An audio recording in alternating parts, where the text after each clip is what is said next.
number one then, and number one now. You're listening to Heffron and Reep. Heffron and Reep. Rated number one podcast by the World Podcasting Federation and the Podcast Ranking Association. No, for reals. It says it right here.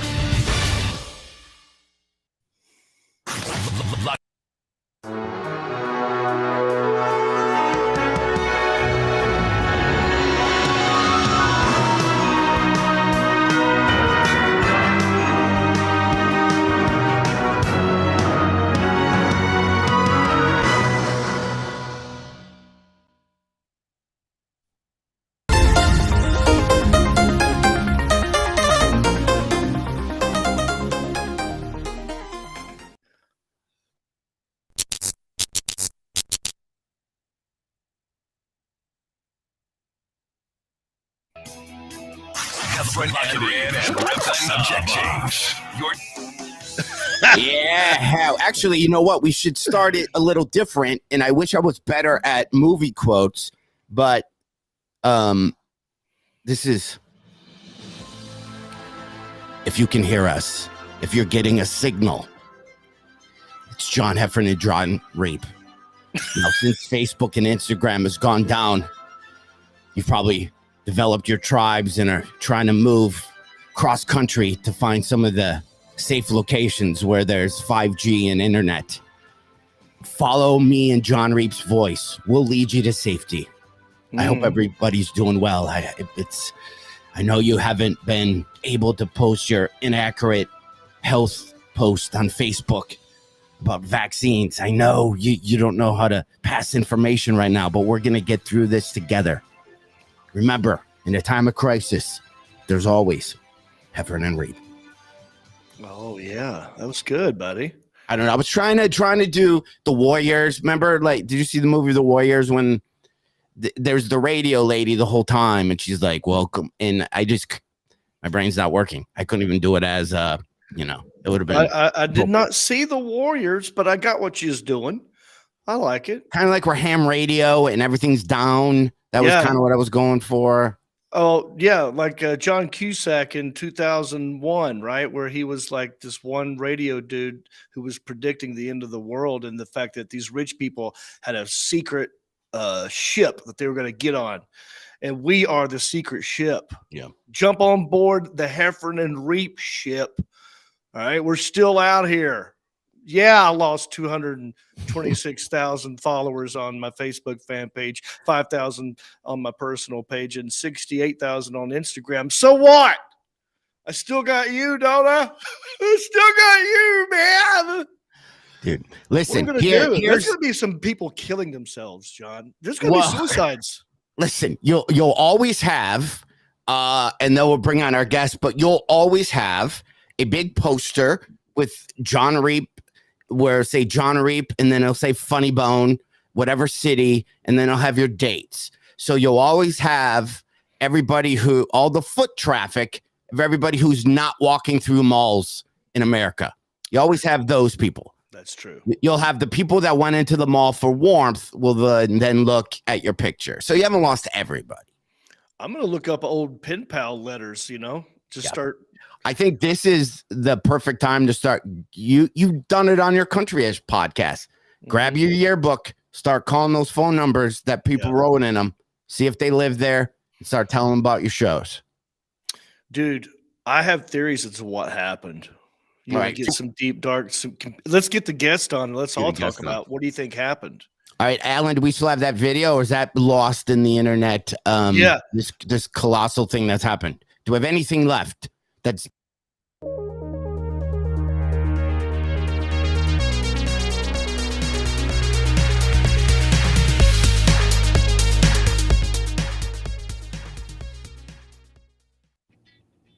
everybody. I'd like to bring on a guest. Been a good friend of mine for I don't even know how many. You could be going on 20 some years, man. Years ago, when there was Instagram and Facebook, we need to tell. Remember that? Adam Ferrara, you've seen Top Gear, Rescue Me. He's all over the place. Decided to have him on this weekend or this today, because this weekend, who knows? Even when you're seeing this, with the way the internet's going, you might not see this till 2030.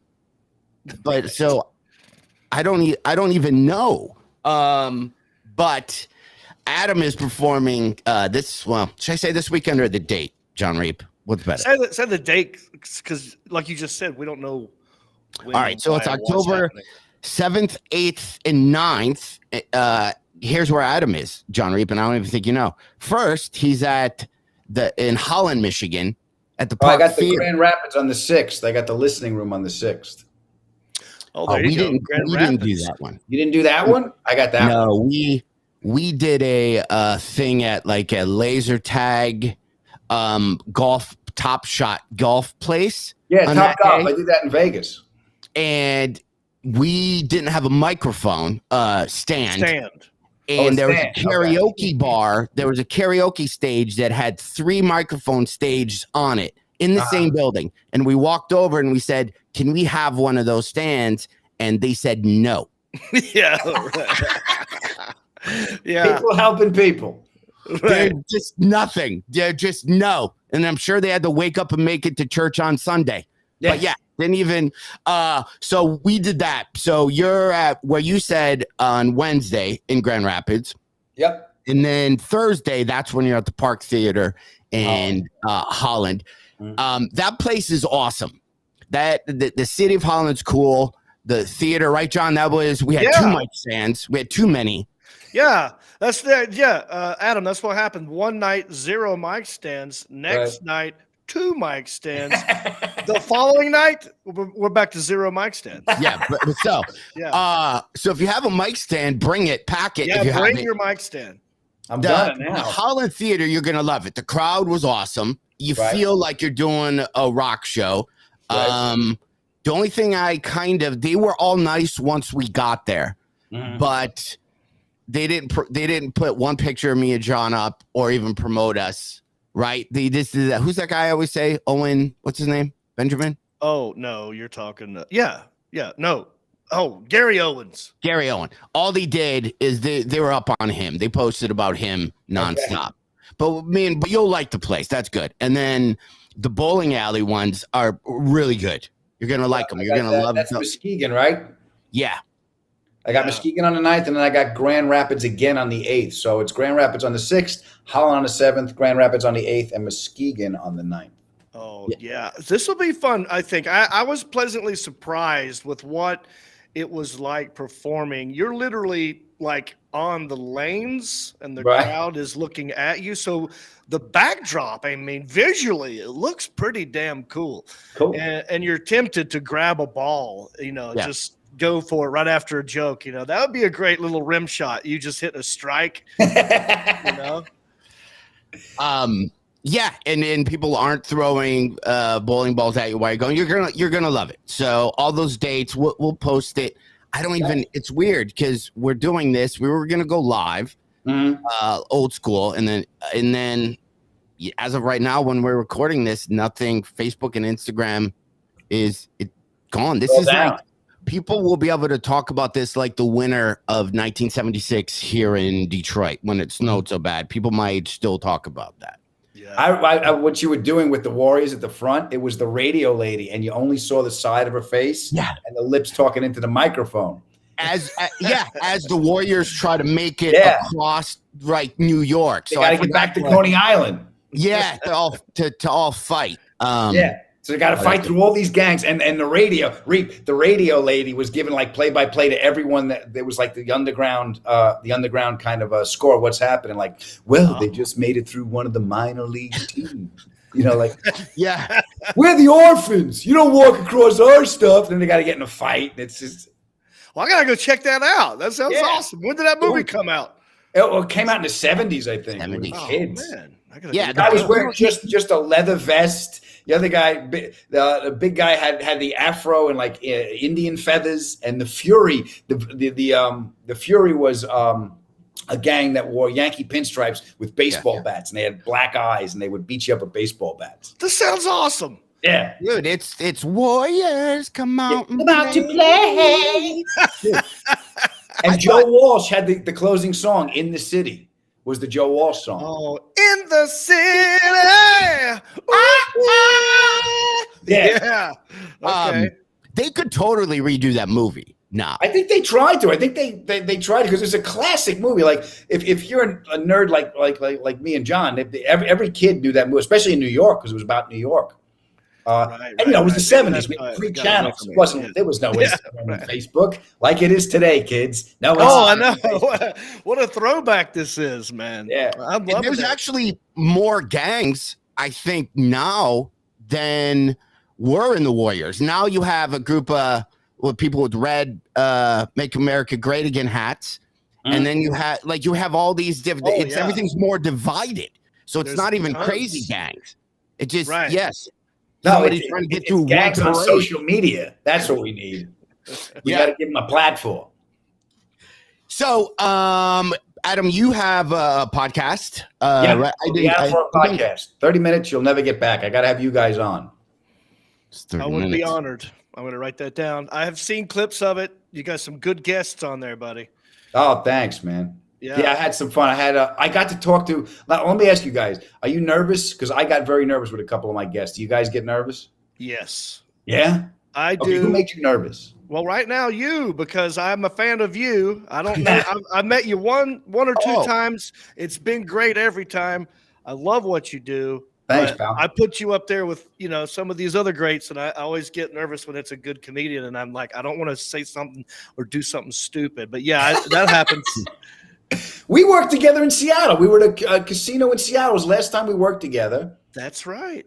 You were doing the Hemi commercials. Yeah. I was doing Top Gear. I remember we signed a bunch of cars. I signed cars. People bring their cars. I'm signing like visors of cars and stuff. But I remember, you know why I remember? There was a green pillow in my hotel suite that matched the couch that I stole. So every time I go back to my place in New York, I see that green pillow. I go, I got that in Seattle. I like taking little souvenirs too. I like you. That's great. We both have dabbled in automotive stuff. I've walked out. I'm sure you've done this too, where people come up to you after the show, like, "Hey, can you come outside the parking lot and sign my dashboard, my car?" And I've done this like an idiot. I've followed people all the way out of the parking lot. I get in their car, they shut the door. I got like, at any second they could just tank me. Yeah, now you can't leave.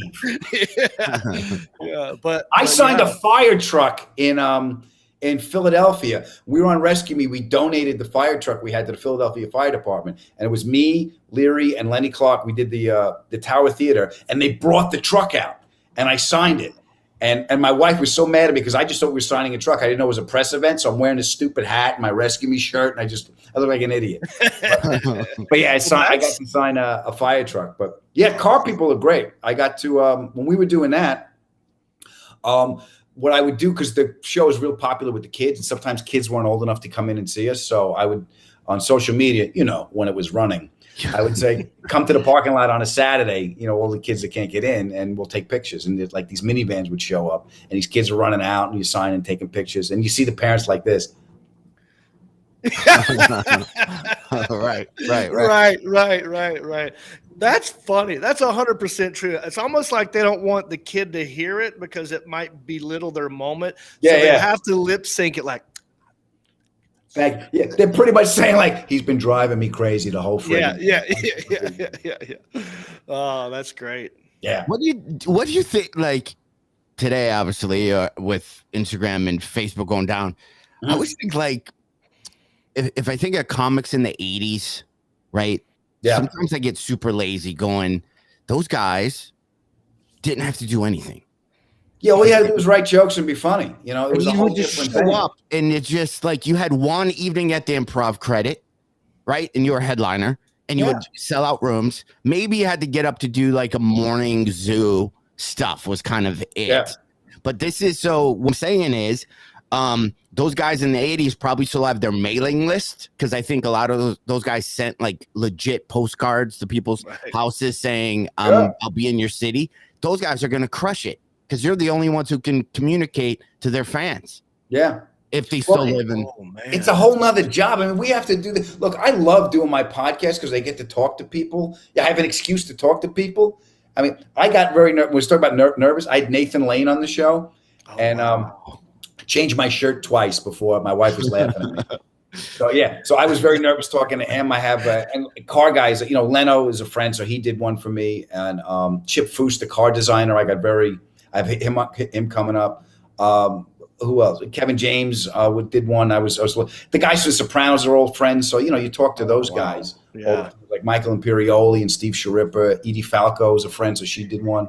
But yeah, you get nervous, and it's. But I'm grateful to have this platform, guys, because we get to talk to people. When was the last time I saw you two? Last time I saw you two, I was stealing a pillow in Seattle. Yeah, that's right. No, but I think you're onto something, Heff. It's like the fact that. I mean, if it stays this way, if Facebook doesn't come back and Instagram doesn't come back, coming back, it's too much money. I know, but I'm kind of secretly thinking this could be a time for us old dudes where it's like, we've been keeping emails. Look at this. We told you. This is a pen, you sons of bitches. Look at that. I'm still trying to relate to all the friends that Ferrara has on his podcast. Adam, I've asked, are you the first person that I've ever asked that has come on? What? No, you've had, John, you said Topher Grace? Topher Grace? No. I had a friend, my friend Topher, who's not even in the entertainment business. He did it. But I've asked 3 people. I've asked Gary Goldman. He said his internet connection is too bad. And then I saw him on 40 other things. So I get it. So Goldman said no. Debbie Gibson sent me a thing going, I'm just not feeling well. Like in general, for the rest of her life, like I just won't feel well enough. I don't know if I'll be able to recover from this. Yeah, Tell Reep I love him. And John, I wish we had time for you for you to read that whole email that she sent you. Like, Adam, it was the sweetest rejection letter, like that I think has ever been written. It was like a long email. She's like, "This is why I can't do it," and I know you're thinking this, and like she like broke it down, and I was like. That's how you say no. I mean, it's a lot of effort in that, but it was probably more effort than just to do the dopey show. It's like no, she should have just come on. Spell check and appearance. Just come on. Right. Yeah, I'm looking through who else said no to me, but just like pretty much, and people who are on like, did Miles Jabroni say no? Yeah, my last email 5/12/20. Can we push Jabroni, not Jabroni? Jabroni, that's what I meant. You can't call him a Jabroni. Jabroni, yeah. He said, well, Adam Ray, did he? Oh, I didn't realize I'm pissed at all these people.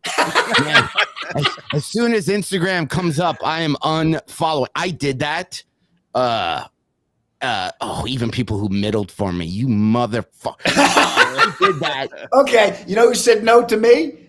William Shatner said no to me, and he's going into space. He won't come on my podcast. He's 90 years old, but he's going into space. Wait, is that true? I mean, I believe it. Okay, well, I didn't know that. He's going on after that rocket. I just saw a headline this morning. Yeah. Oh, man, of course. That's so appropriate, though. Yeah. I did up there. I'm kind of it's weird that Instagram is down because for the last 3 weeks, I've been just unfollowing everybody. I'm gonna be honest, and I've told you before with John. There's comics, and maybe I'm insecure or jealous. And I know if you were able to post, if this was on Facebook, you're gonna say, "Well, you're probably not funny because you have the word comedian in your Instagram handle. That shows you suck." But I stopped following a lot of comics because when I saw their tours and I saw every day that they were working, I would feel crappy about myself. Oh, yeah. I just started acing out people. I'm like, you know what? I don't need to see success. I know. It's not me. It's you. I can't handle it. Listen, I know I've been for 33 years. I've kept a career, but for some reason, things bug me. So I'm like, I'm going to, and I'm blowing out everybody. And I'm going to follow 5 people. I just had this goal, right? Like Reep was one. My girlfriend was one. And then I was going to kind of have a 3 slider one where every couple, like Arby's, is maybe like my 3rd, and then like the 2 you had to win top. Arby's is gonna have that simple. He loves my tour dates are not intimidating enough to make him depressed. Yeah. I'm like, I get to stick around. Yeah. I know Reep's got so many holes in his dates. I feel okay with this. Yeah. And then the few dates he has, they're with me. So we're good. We're on good terms. Okay. You want to know what code in my house is, boys, with my wife? Like when we at night, she goes, Adam, can we just enjoy a movie? You know what that means? That means if we're watching a movie and I see somebody I know, I'm not allowed to yell out, "He's working?" Yeah. Right. I know that guy. Wait a minute. I auditioned for that. I didn't read for this, and he got it. You know. Yeah. So I went through Instagram and I was going, and I was just like, I just scrolled to the very beginning, and I was just gonna start smashing the unfollow. Right. But then I get to a comic I knew. I'm like, well, do I unfollow? Do I? And I kind of but then when I hit the unfollow, it shows you if they don't follow you, it'll say, do you want to keep them in your follow? Or you can, blow out the whole thing. No, but no comic that I felt bad about unfollowing followed me. They weren't even following you. They weren't even following me. It's a nothing burger, John. I So mean, it's this nothing. is great. Well, Right. maybe and now it doesn't. It's not even around to bother you anymore. Isn't this great? You know what that is? That's like my grudge against Mark David Chapman. I hate him because he shot John Lennon. He has no idea I have this hatred for him. He doesn't know, but yet I have it. And it's ruining your life. Yes, I'm miserable. See? So John, you gotta just let go. Now, maybe John did this. Maybe somehow. I mean, I have theories as to why this went down. You guys have theories? Why did we lose Facebook? Who is at the bottom of it? John Heffron, go. I tweeted this picture, and I'm going to show you it right here on the camera. Okay, do you see that? Yeah. That's you, right? That's me. Oh, sorry, it's horrible. Commodore 64. I tweeted that in 1984. I wrote code called 10-421. So it was the Heffron virus. I'm the reason. And yeah. So, you gave Facebook and Instagram COVID. I'm pretty sure it had to do with the 60 Minutes thing. They're pulling some shit down. They're cleaning some stuff up. They're wiping out some evidence. Oh, we're back. Oh, now that's good. Now, so it happened last night. Oh, we're going down. Really? Yeah. Okay. The timing's very suspicious. I saw the same thing, and Sunday Morning had something on it too. CBS Sunday Morning show. So there were two stories about the Facebook whistleblower going off. Yeah, the Wall Street Journal had the articles for a week coming out. Nothing just happens. They spoon feed you a little bit, and then all of a sudden, we had an outage. Really? Yeah. So you think it's happening from within Facebook that possibly they're just cleaning up their own. Oh, that's good. See, I was covering their own shit, whatever it is. Like, what do I know? I didn't write code in the 80s on a Commodore 64.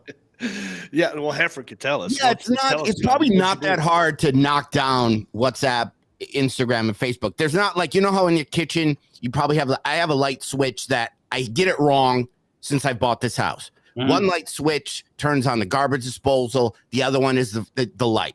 I always click on the light, but the garbage disposal, thinking it's a light, scares the shit out of me, and then I flip it. So Facebook isn't probably like that. There isn't probably a kitchen light and then turn Facebook off light. It's probably.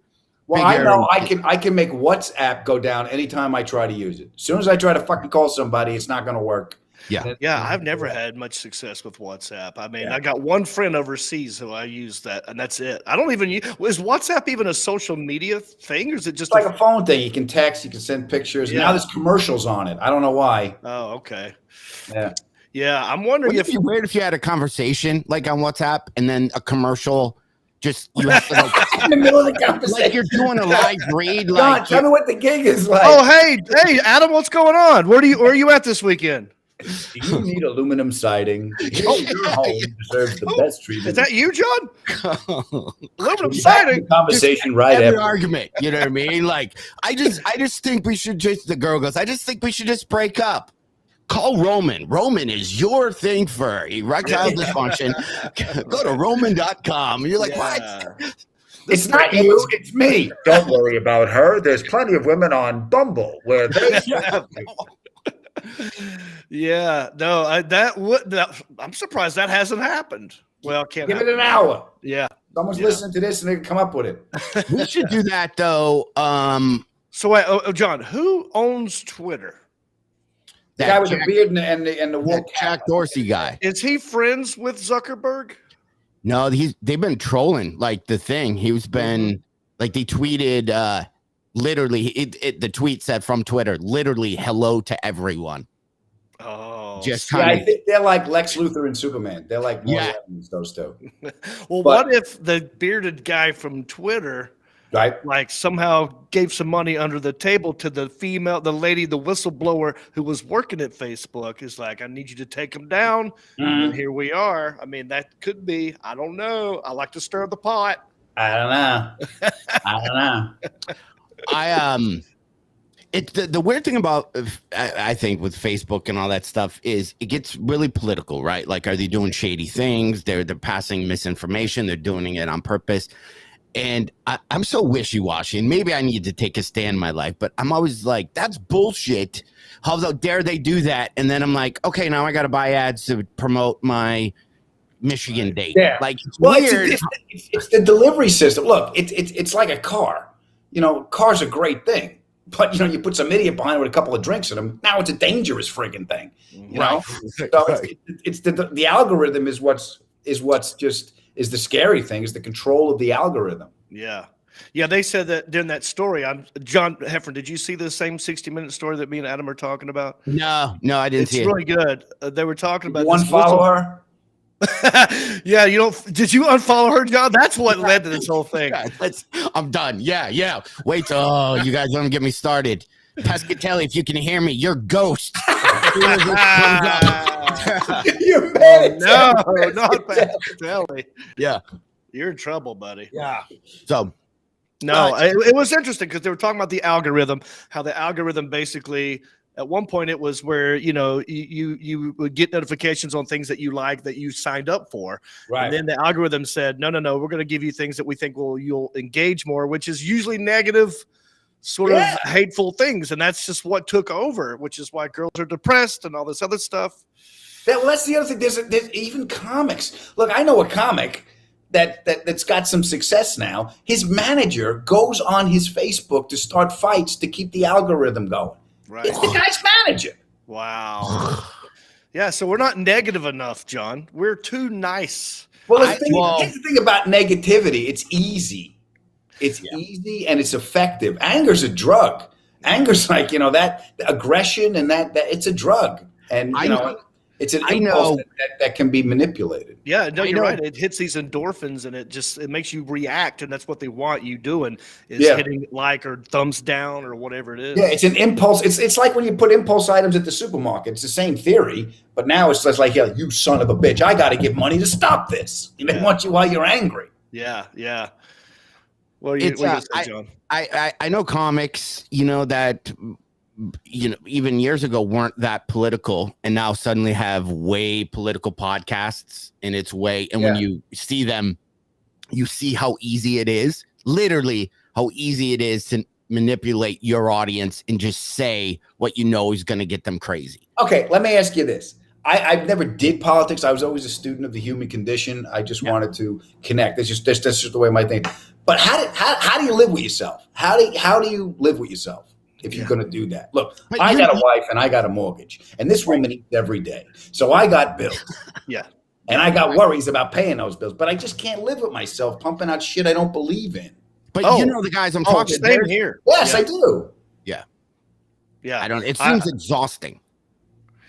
It's exhausting, number one. Number two, I mean, you're right. How do you live with yourself? And also, like, aren't you always looking over your shoulder? Like, if you're pissing people off all the time and you know that your dates are out there and they can just follow you anywhere you want to go. I mean, someone's going to show up with a knife or a gun at one of your shows. Do you remember the movie Talk Radio with Eric Bogosian?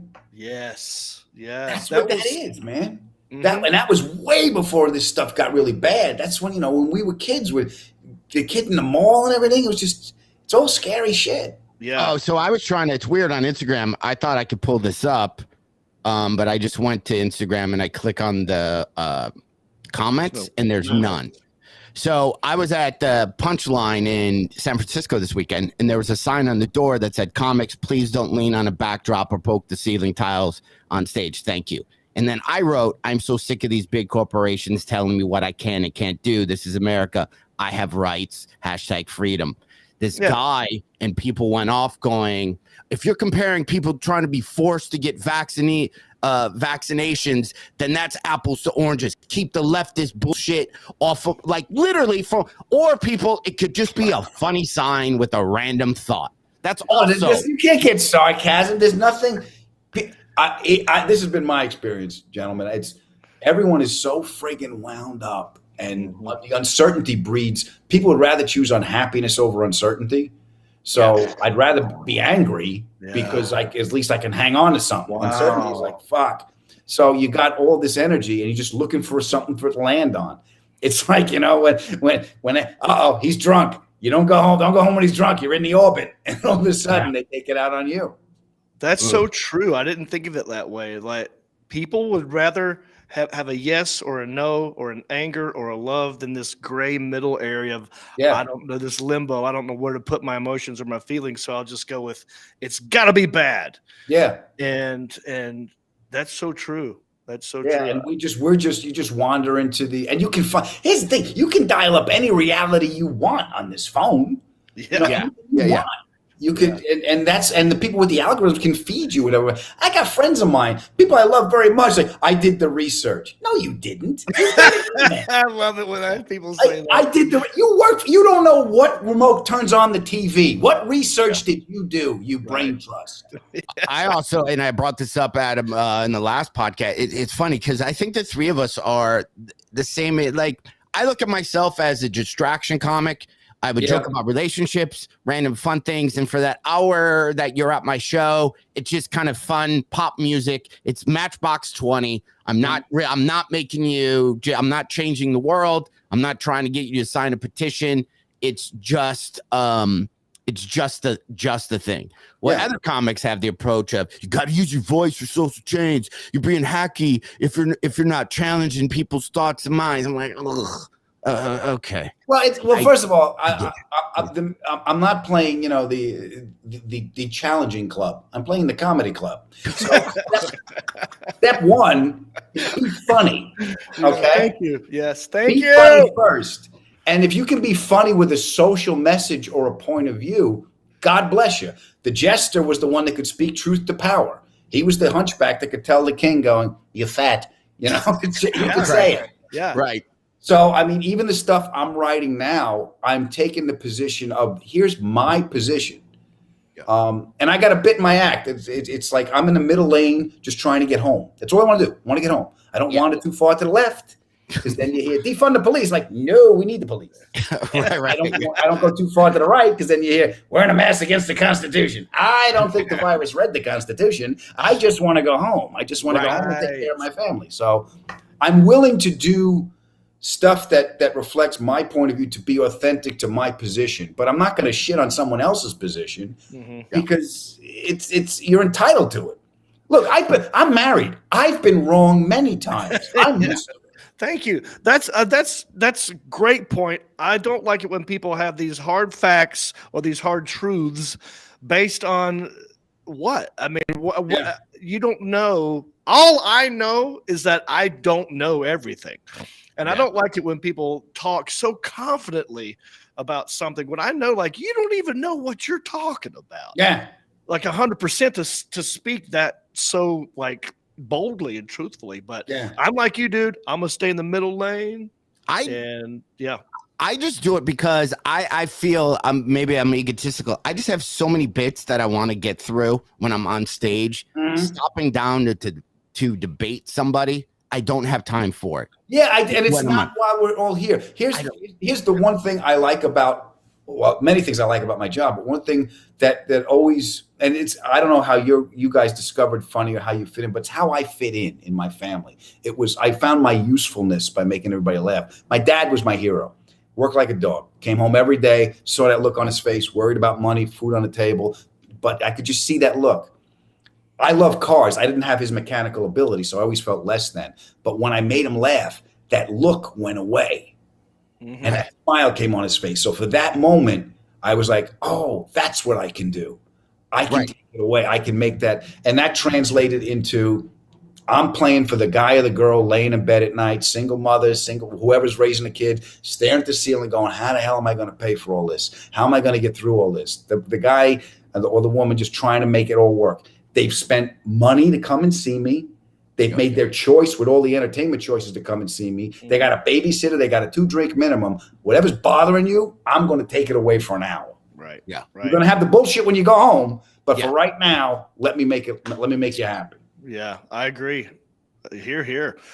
I'm with you too. I like John. You were saying that a lot of these comics are, there's the new wave where it's like, well, we have to have a social justice thing in our act, and it bothers me when I hear it too much without a laugh.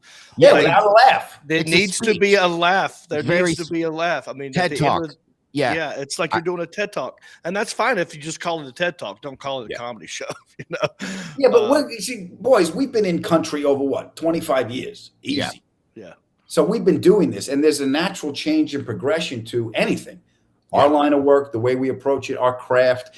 I appreciate the craft. If I don't see the craft, then that makes me angry, because I think you're not like you kids today. I'm like, you're not doing what the art form is. Right. You're perverting the art form for a different means. And maybe I'm a get off your lawn guy, but no, you have to respect. I think, or it's when you start. So when I started, but there's guys our age. I'm trying to think if there's guys who've done it as long as we have. No, there's guys our age, and most of them are dead. Yeah.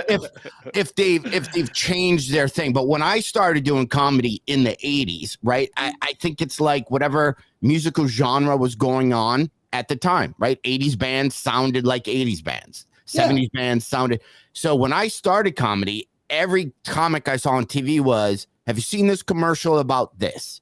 Have you seen? That all came from Robert Klein. It was very that. And then it kind of started getting a little personal. And then, now it's even more and more personal. And now the, first thing on stage, a comic puts his drink down, and I was raped by 5 people when it's like, whoa, like, so now it's like really kind of extreme. So I do the same comedy that I did in the 80s, and people have said, well, you haven't developed. I've always just kind of talked about relatable stuff. But if you're talking about your truth, and you're true to what you're true. Look, I just went back to, I still got my apartment in New York in the city. So I went back to the Cellar, and I did spots at the Cellar for a couple of weeks, and you get your city legs back. I mean, that's the Octagon. The Comedy Cellar is the friggin' Octagon, because you're following Amy Schumer's coming in, Chris Rock before he got the co. Everyone's coming in. So you got to get good quick, and you see different styles, and you've been in that room. It's tiny, low ceiling, and there's no in between. Next act, and it's just boom, boom, boom, boom. There's no time for stuff that doesn't fit, because you're going to lose the energy that you have to enter at the level of the room, and that room energy is so high. You got to come out throwing fire. Yeah. And that's a different that's a different thing, which I lost that skill, is that short set pop in guest spot thing. I'm not in that world anymore. Like when it comes back, because I'll be honest with you, I was like Bambi on the ice when I came back. And right. Okay. Right. And then the second set, I went, okay. And you become a better editor. I was going to say writer, but you become a better editor, because I always looked at it like, boys, we go on the road. If you write 2 new minutes on the road, it's like buying cocaine. Then you come back to New York and you boil it off and you make crack. So if you write 2 new minutes on the road, you maybe have 30 seconds or a minute of bang, bang, bang. So you become a better editor in New York and in that environment. Yeah, that's true. Isn't it funny how so we're good at doing an hour. It's like, okay, you take a week off, you go headline, you're like, okay, I got this. Then you do that for what? I don't know, 10 years. And it's like, okay, you need to work on a TV set, and that scares the crap. It's harder to edit. It's harder to bring it down. What from this hour of comedy I have, what am I going to choose? What 7 minutes represents everything? Or what do you do? How do you do that? That's very hard to do. Well, here's I wanted to do those. Like I did Letterman, Leto, and Tonight Show, and Cord, and all that stuff. I do them. I don't particularly enjoy them that much, because it's not my style. But once I figured out how to do them, I was like, okay, it puts structure into the anxiety. Lack of structure triggers my anxiety. That's the uncertainty, John, we're talking about. I figured, all right, I'm going to put my best joke second to last, because the last joke, you raise your hand, the band kicks in. Why are you going to waste an applause break? There you go. So I put that second to last. What's that joke about? I want to build to that joke. And I know I got to get a laugh in the first 10 seconds, because that's what the producers are going to tell us to do. So you just boom, boom, boom. I strayed from that formula. Last time I did Corden, I got a bit about anxiety. It's a 2-minute bit. So I built my set around that bit. It's only 4.5 minutes. So I had to build to that bit. And once I'm in that bit, I'm stuck. And I got an applause break in the middle of it. So I had to dance and keep going. Once I figured out how to do it, I knew how to do it. But it's not my natural thing. Here's one thing I found that really helped me. When you're in commercial, especially when you're doing stand-up on late night, they're in commercial, the band's playing. I always poke my head out and look at the audience, and they start clapping and waving. Because now that initial energy's gone. I'm like, we made friends, and I'm already settled in because I've already done it. That is brilliant. You're exactly right. Because we kind of do that. I kind of do that at even comedy clubs, because if you're the headliner, the crowd at some point is going to turn around and go, is he in here? Yeah. And even during that moment, I'm back to, sometimes I'll pull my shirt up because I know they're going to turn around. Right. Like, with the MC's like, and he's in the building, and they all turn around to see if he's in the building. And then there I am with my shirt off. So even that is kind of what you're doing. It's kind of like you're saying, like, isn't this crazy? I'll be back in a minute. And that is awesome. It's such an icebreaker. We always worry about getting the first laugh to settle in. So I'm getting the first laugh before I even do the set. So I'm already settled in. Who did that, who I never saw anybody do that, is I did a few shows with Kathleen Madigan, and she did the off stage.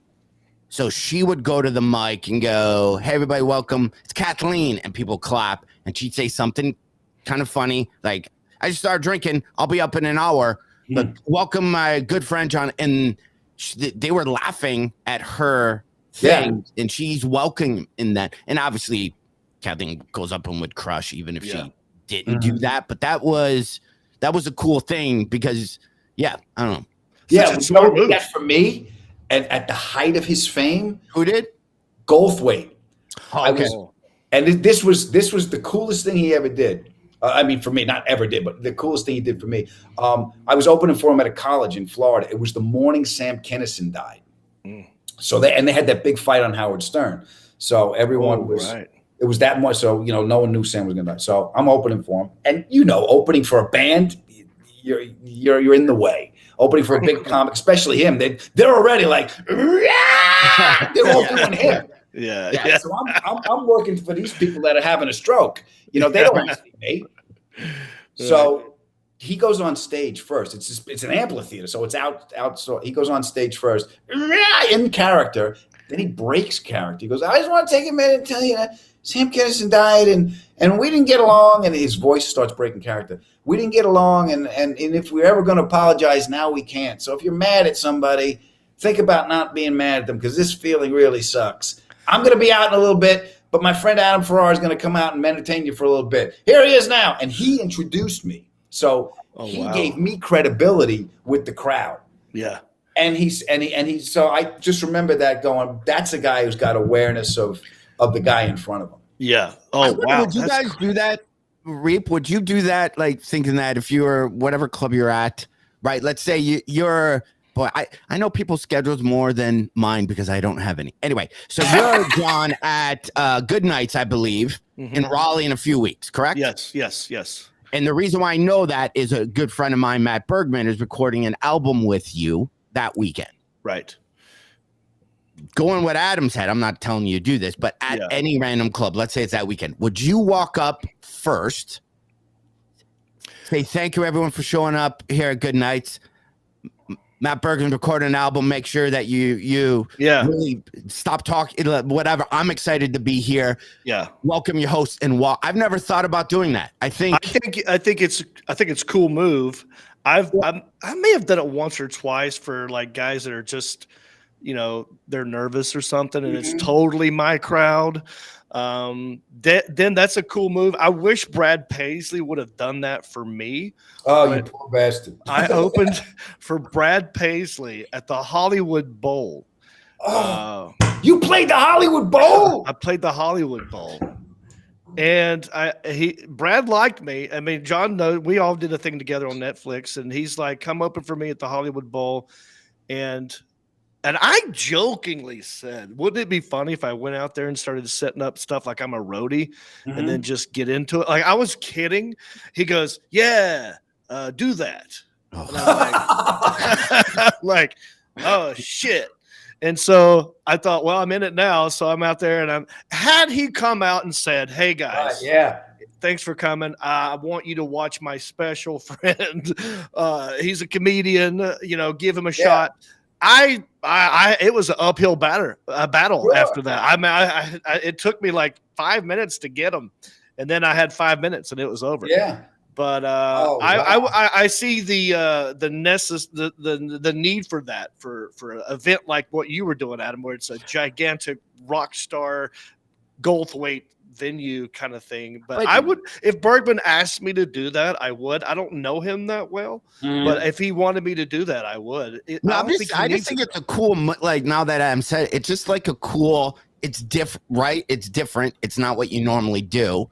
I don't like. I went when I was in San Francisco, did my show, and then got done. And I had so many people come up and go, hey, we took a chance on you. Never heard of you. And I had that said enough where I was like, whatever. And then I asked the club. They're like, yeah, this whole part of San Francisco's dead. We just kind of sent out an email, to everybody. So I didn't realize nobody in the crowd. You think everybody knows you. Literally, it was a crowd of people who never even heard. That's the thing with the city. It's not our crowd. It's a crowd. And that's a different vibe. So I don't know if going on stage, hey, I'm your headliner. Anyway, you got things from my album. They're coming to see Reep. Reep's headlining. That's my home club too. So I'll have people there that'll definitely there to see me. So I get that. But you're right, though. In San Francisco, New York, Los Angeles, there are crowds that come no matter who it is. And they're coming for the venue. They're coming for the cellar. They want to see that. You played the Hollywood Bowl, Reep. Holy shit. I survived the Hollywood Bowl. Doesn't matter. You can put that on the resume. I played the Greek Theater. I opened for Lionel Richie. Oh, wow. Yeah. So who comes to see Lionel Richie? 50-year-old white people. That's what bands have you, John? So I know you did John Reep, not John Reep. You performed for John Reep before. Brad Paisley, Lionel Richie. No, I'm thinking of what bands. I opened for Eddie Money. Yeah, nice. Because I do more like corporate events. They always have like a big act and then the comic. So I've done Eddie Money. I can't think of anyone else. Maybe it's just Eddie Money. I did Dwight Diana Ross. How can I forget Diana Ross? Diana Ross. You opened for Diana Ross? Yeah, and that was one of the ones where where was she playing? A huge corporate event. And how much cash are you spending? You had Diana Ross performing. And it was one of those ones where everybody was so stressed that I literally got booked to open for her because the guy who does the corporate events knows I don't ask for anything in the green room. And I just kind of stand on a speaker box or sit on one until I get introduced, and then I walk. You don't even want a mic stand. Don't worry. Yeah, that's right. That's funny. That's crazy. Adam, so did you get to meet Diana Ross at all? No, it was. I don't want to say it was a no eye contact thing, but that was the vibe that everybody had. That was the line. Okay, so I'm at the Greek Theater, right? I get the gig because I get a call. I opened for one of the judges at the Performing Arts Center the night before, and Lionel wants a clean show, and the guy who opened for him did a blowjob joke. So I got a call that night on my way home. Went over for Lionel Richie. I'm like, now I'm coming out tomorrow morning. Okay, so I go to the Greek Theater, and it's outdoors, Reep. So it's there's no fucking. I have been. I love that place. So I'm on stage, and you don't know if you're laughing. People are coming in, and he's not going to see him. You're just there. I do my 20 minutes. I walk off. The whole band is on the side of the stage. Sheila E. was in the band. I'm looking at Sheila E. She's gorgeous. And this giant bass player, this Ving Rhames looking guy, standing there, comes up to me after I go, goes, "You did great. Usually we just stand here to watch motherfuckers die." And then Lionel walks by. He's ready to go on stage. And, I'm still got the adrenaline, and I meant to say hello. So I turned to Lionel and I went, "Oh, there's," and they said, no, you can't look at him. Because, I didn't know you weren't allowed to. Because I just turned as he walked by and I went, "Hello." They went, "No, you can't look at him." Oh, that's great. Well, he seems like a super nice guy, though. So you couldn't talk to him, or I guess he's in his work mode. The guy from Train was like that too. I opened for Train at this at this outdoor thing in Vegas, and he's in his zone. And Wow. I can respect somebody that does it. Carlin was that. I opened for Carlin, and you can't go into the green room. Yeah. It's because that's his room. He rehearsed, but afterwards, more than welcome to come by. It was a Comedy Magic. He was working on his last special. Yeah, same. I was at the same place, and they closed the room. That was the only time I got the second other time I got kicked out of the Comedy Magic Club green room, which okay, it is if you're listening, you're not a comic. That's a weird thing to have happen to you. That room usually is, especially when you're on the show. Yeah, it's every famous comic and every brand new comic is literally eating potatoes, chicken, or steak dinner all together in this booth. Yeah, like that's just kind of no matter how famous you were, everybody's just in the room. The only other time, Gary Shannon, you got a little something here, Gary. Yeah, and that was kind of like that was awesome. Daniel Tosh is the only one I was on the show with him where I was not allowed in the green room. Daniel Tosh. And I looked in there. It was him, these two little yippy dogs, just those dogs I just can't understand owning as a human. So I had to go and Mike, the guy who owns it, he's got a room that has a fax machine and some cabinets. And I just sat in there and stewed the whole time. And then at least I got thrown out for calling. Well, yeah, but I was in there. But that one I understood, and I heard Carlin did 45 minutes, did it in the green room. Yeah, before he went on stage.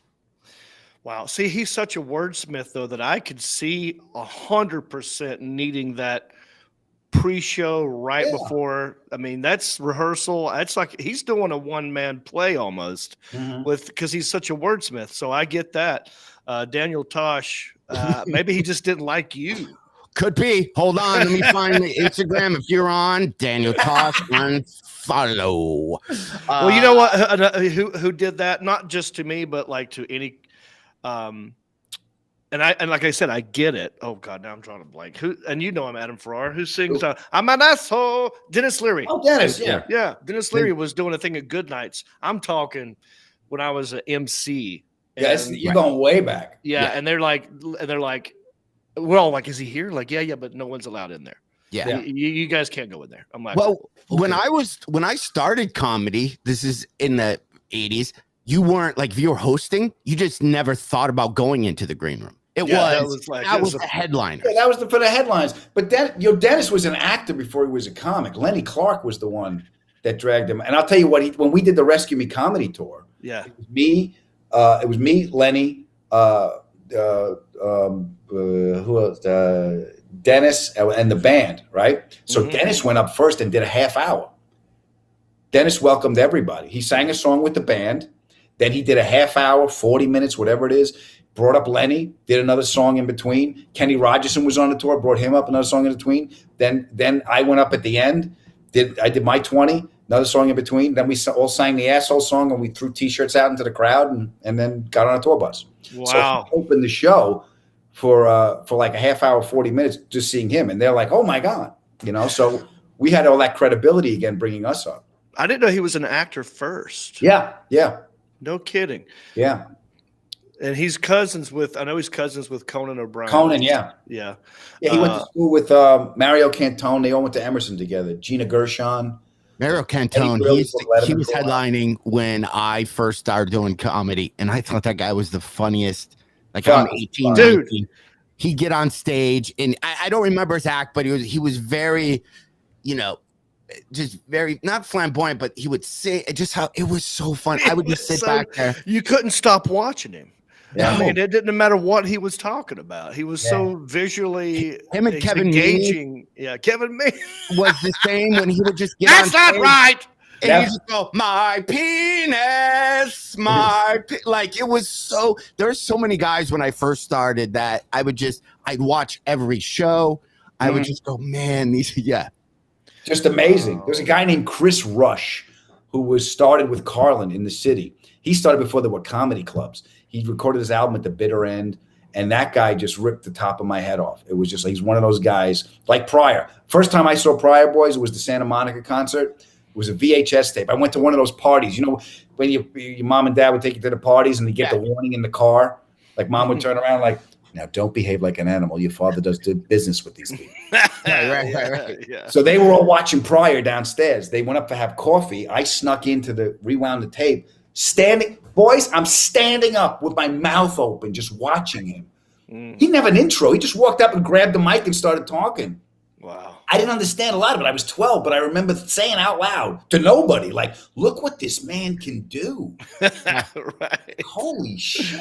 How old were you? You said you were 12 when you saw 12. that? Wow. Wow. The bit where he's walking through the woods, a black guy walking through the woods and a white guy walking through the woods, the snake bit, the heart attack bit.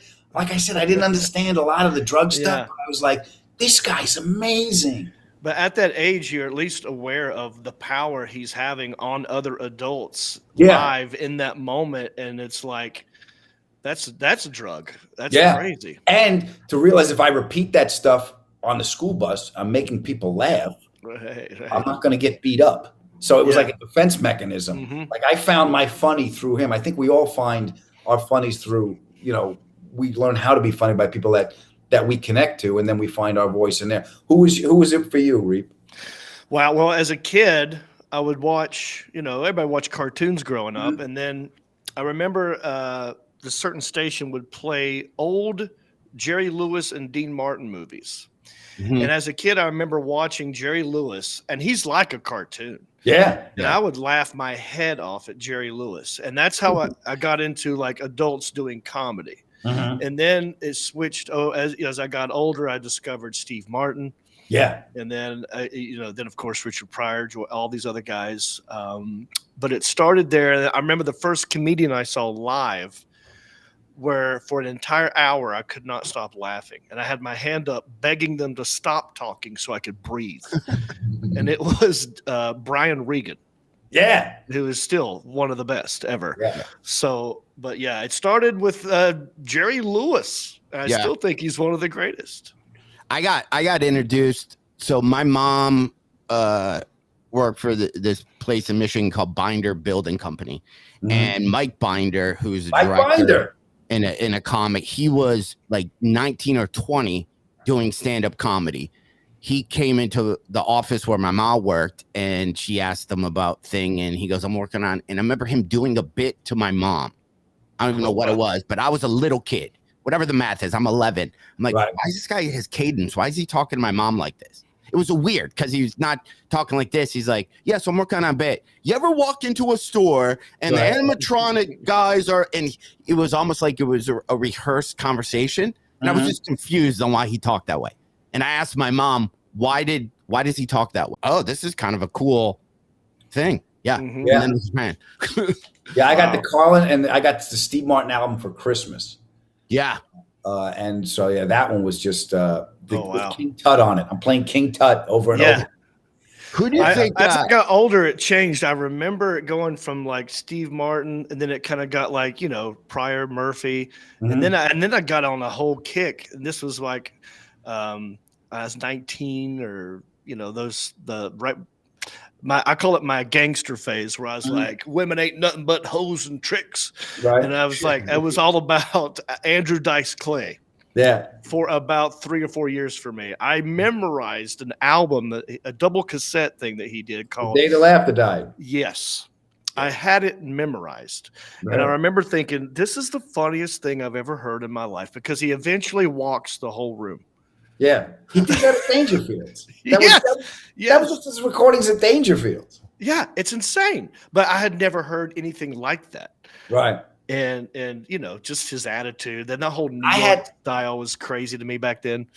I had my foot in two different things. Like Pryor was just like the pathos and the storytelling and the different emotions he's got. And then the 2,000-Year-Old Man, I found that old Mel Brooks album, and that brought a bunch of history and shit in there. I'm like, oh my God, there's already, because I remember thinking those are stories that have already been told that I can use. I didn't really think that. I was like, oh, this is a common area I could use as an example for something. So I was just putting the pieces together in my head. And a lot of it was my family, because they didn't even know they were funny. Right. They had no clue they were funny. Yeah. My father, my great grandmother was in the ICU. She was dying in the ICU. It was my mother's mother. My mother's grandmother's mother. Mean woman. Just a mean woman. She's a miserable drunk. She used to hit us with a cane. She was a mean woman. So she came down in the elevator. My mother's crying. My father's rolling his eyes. And I hear them because we couldn't go up. And my mother goes, Joe, I don't think she's going to make it. My father lit his cigarette. He says, she's going to live forever. You watch. How can you say that? Because God don't want it, and Satan's afraid she'll take over. Get in the car. That came right out of his mouth. That's great. Yeah. So, oh my God, that's 100%. I got an uncle. You'll love this because I had to work at a Goodyear for a little bit, and my uncle was like the smoke. He always smoked. Trying to teach me how to change brakes. Pulls off a brake drum. Right. Where there's asbestos dust all up in there. Sure. He waves off the dust, and I'm not. This is a real thing, like what you just said. With the cigarette, he goes, "Get back, that stuff will give you cancer." Like that. And he wasn't trying to be funny. Which is why it was so great. Yeah. Because it's like a little show just for you. Yeah. He has no clue. He's just in his moment, in his way. My father would smoke Luckies without the filter. Yeah. And I'd be like, Pop. He's like, filter's bad for you. It's got chemicals and shit. Yeah, right. Oh my God. John, what about you, bud? Who? I mean, do you have like family members, like real things like that where you? Because I know you do a lot of, Yeah, I'm not good at like I've never do characters. I would do a lot of just family scenarios. Is kind of how I started, and I was pretty. I didn't cause any problems. So if I had a problem with like a parent or a teacher or something, I kind of would never really mouth off. But what I would do is on the way to the bus, I would look at my friend Gary and go, yeah, my mom said this to me, and know what I told her? I was like, listen, I would just make up what I said. Yeah. What I said was just hilarious. And they're like, what? You said that to your mom? Yeah. And then my dad came in and I'm all like, whoa, you don't. And then I do a callback.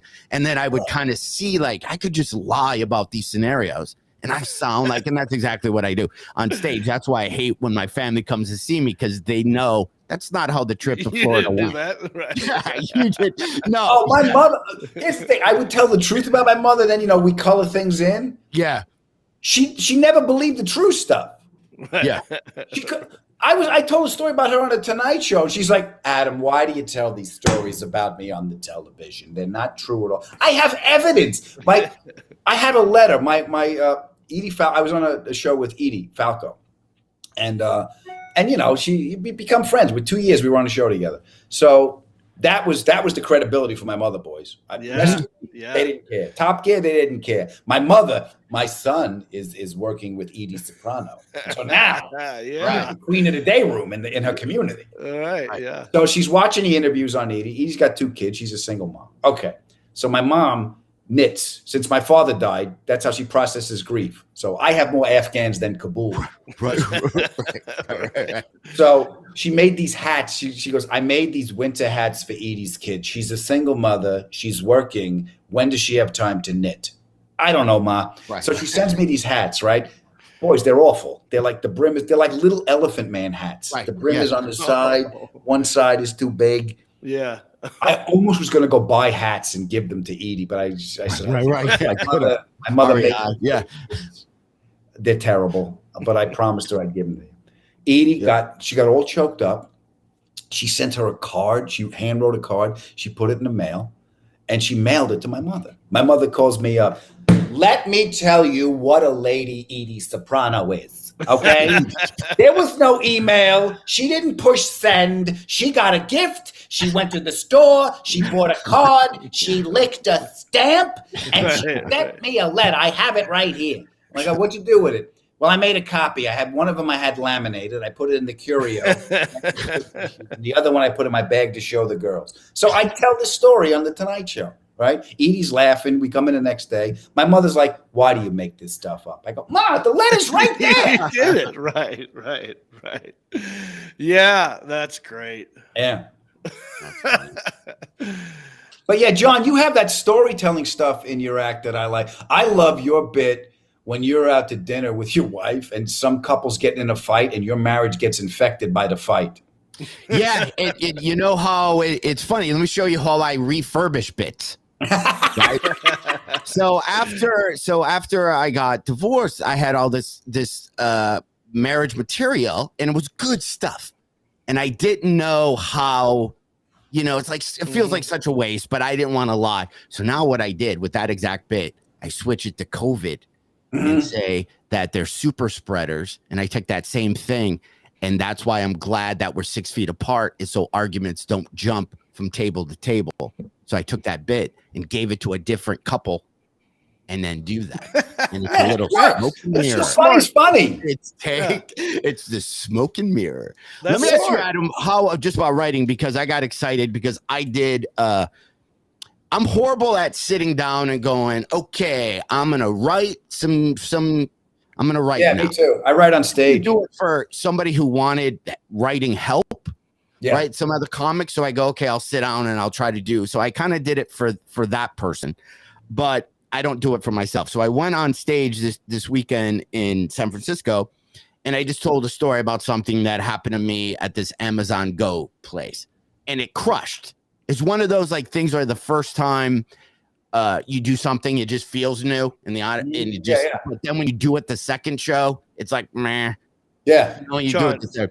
Real quick, for those people who are in my hometown who don't know what Amazon Go is, what is that? So that's what I talked about. So when I was in San Francisco, nobody's working anywhere. Every store is closed. Everything is for lease. My favorite Italian restaurant was open from 4:30 to 5:17 because the guy had to get his mom out of the rest home to cook. Like everything is, it's kind of weird. You're just walking around and it's a ghost town. So I'd walk into stores and wouldn't see anybody. I walked into this Amazon Go place. It looked like a 7-Eleven, and there was no cashier, or I didn't even see a checkout place. And I'm walking around and I don't see anybody. And I take my mask and I put it just on my chin, just because I'm like, I'm the only one in here. And this guy came out of just this back room, very sassy, I guess I'll describe it. Right, the guy came out of his Mario room, Cantone, and he just goes, "Your mask needs to be up," and just walked away. Then I'm walking around, and I literally grab a Dr. Pepper, Doritos, a 5-Hour Energy, and some almond protein bar, and I'm holding it like this. You're a health nut. Yeah, I'm a health nut, right? And I'm holding like that, and then the sassy guy comes out, and I go, I don't.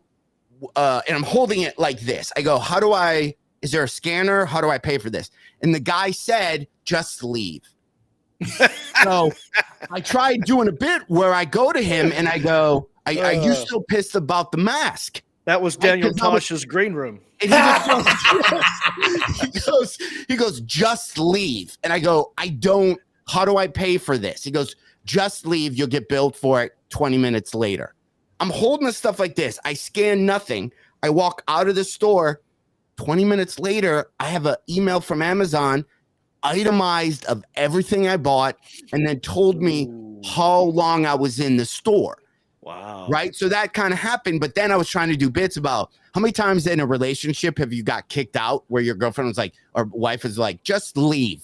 And you don't even know why. And then wouldn't it be great if 20 minutes later you got a text of all the shit you did wrong? And you're like, oh, yeah. That's why I was for. So I was trying to, but one, Adam, if you had a bit like that, and after 30 years, I should ask writing, how would you start to refine that? Would you write that down, or just every time on stage you would try to tell it? I learned the way my machine works is I process by listening, because it came from the comedy album. We were kids. Like, I rarely watch videotapes unless I'm putting an Instagram clip together, when it was around. Right? So I process by listening. So in answer to your question, do I write it out? I'll write it out with a pen just to see where the holes are. Like, I'll write the sentences and I'll skip a line, and there should be a laugh at the end of that sentence. So I skip a line for the next thought. So it's a visual editing kind of thing. But I rarely write it out long. Like, all the specials I've done, the albums, they're not written out. They're just the act, because we just do it.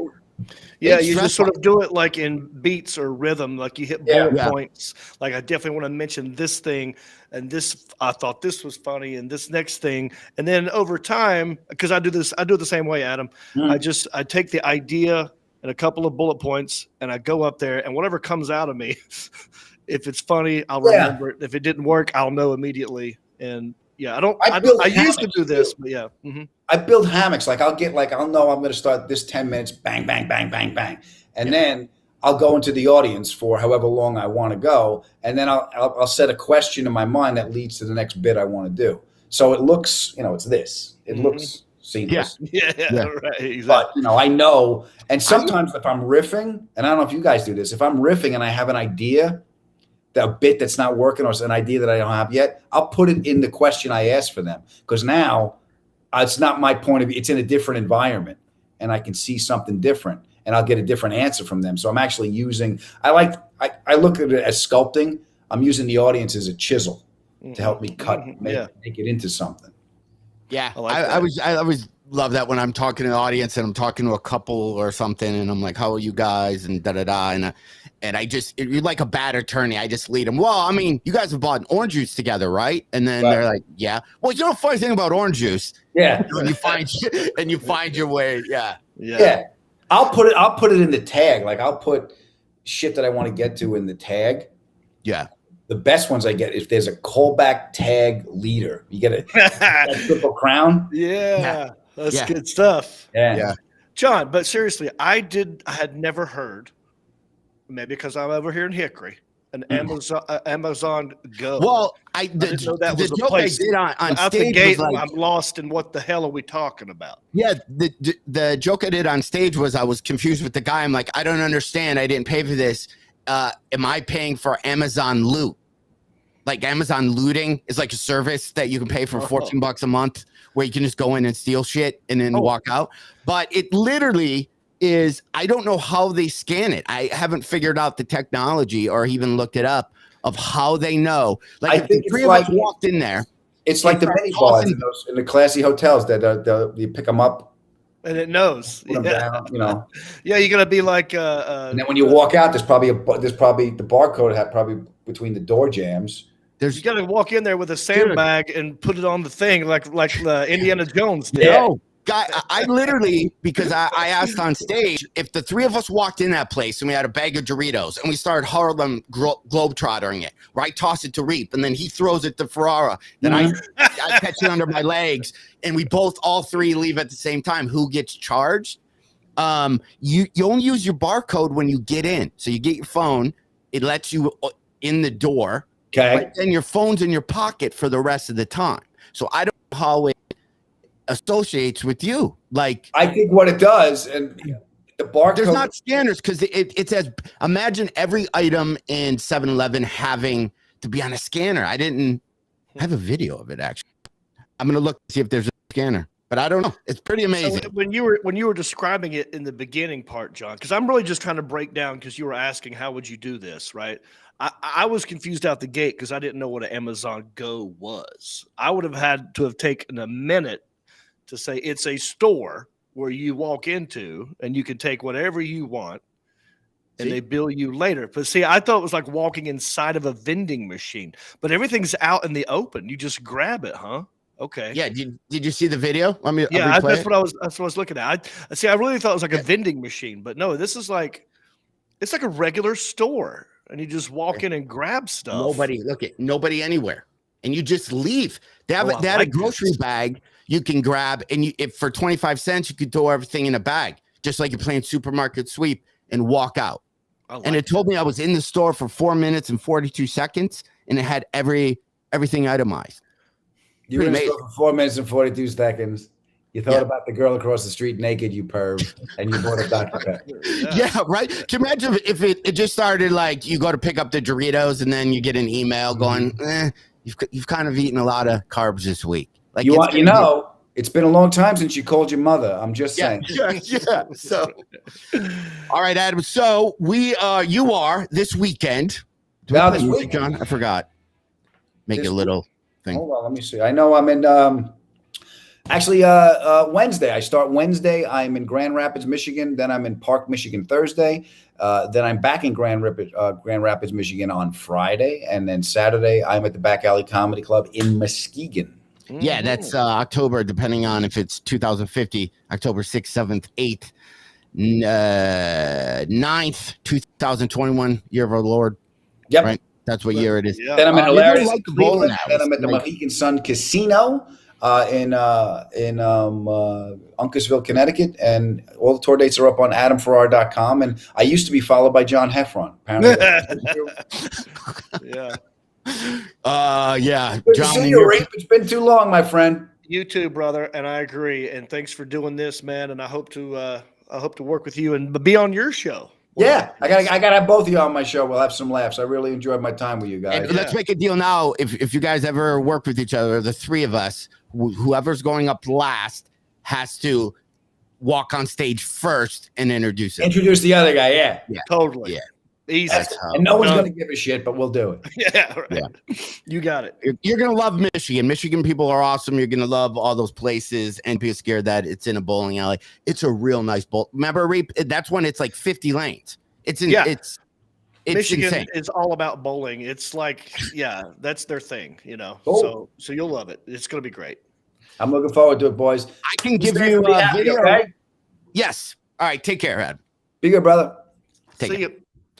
All That's always a right. comfortable way, if they click off. Yeah, I love him. Yeah, he knows when to just hang up. That's He great. came up on. Oh, John, did I save this? I might have a video. Hold on. I took a picture last night. I was trying to figure out what to watch. Hold on. Let me find it. Stop. Is it on Netflix? No, it said. Oh, I can't find it. It was on Amazon Prime. Okay. And it had who to watch included on your Prime, and you were on there, and Adam was on there, and I think I took a picture Wow. of your it's thing. like It kind of these came out. apps are getting so good at not just knowing what you were just talking about, but what who you're you're talking to. going to talk about. Yes, It's that's how good they are. predicting the future. Yeah, that's how good. Damn. All I'm right, so so- happy we're alive during this time. Yes, but so I have no idea if you're watching this. Maybe you watched it. Oh no, on those gas pumps that show video. Maybe we should get a podcast on those things. Ever think about that? We'll go to That's the gas. great pump. idea. Dude. We'll reach out to them and we'll I be watch like, that "Hey, stuff all the everybody, time. John Reap, you're on pump 7. Don't forget to get Pepsi and chips inside, and you have a safe trip." Yeah. Yeah. HeffronReep.com. Check me out. I'll be in Raleigh, North Carolina. Which, by the way, I got to plug my tour dates because I don't know what you're doing this weekend. What are you doing this weekend? I'm home. I'm doing nothing. All right. Well, that means go to HeffronReep.com and check out some old episodes. But if you're in Raleigh, and I know Heffron has family in that area, come see me at Good Nights Comedy Club. I'll be there Thursday, Friday, and Saturday, 7, 8, and 9. Come to the shows.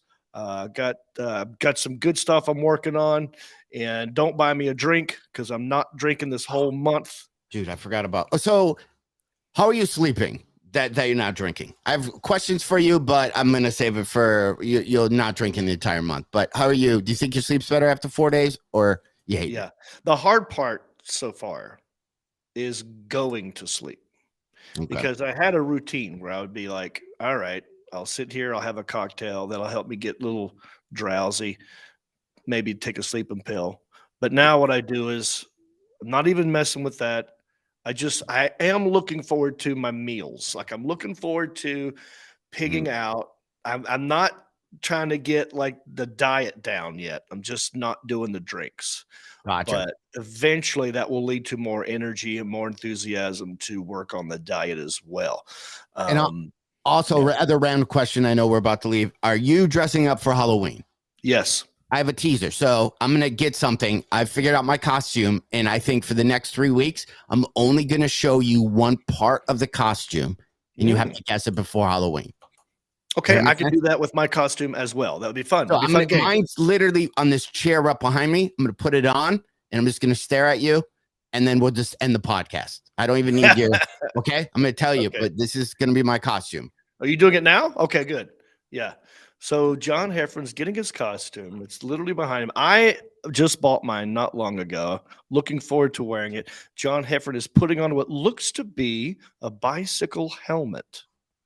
And he's looking right at the camera. He's adjusting. It's the only clue you're getting. Lance Armstrong. That's it. That's this week's clue. I can't hear you. Bicycle helmet. Yeah, bicycle helmet. Okay. All right. Goodbye, everybody. Well, that's it. Bicycle.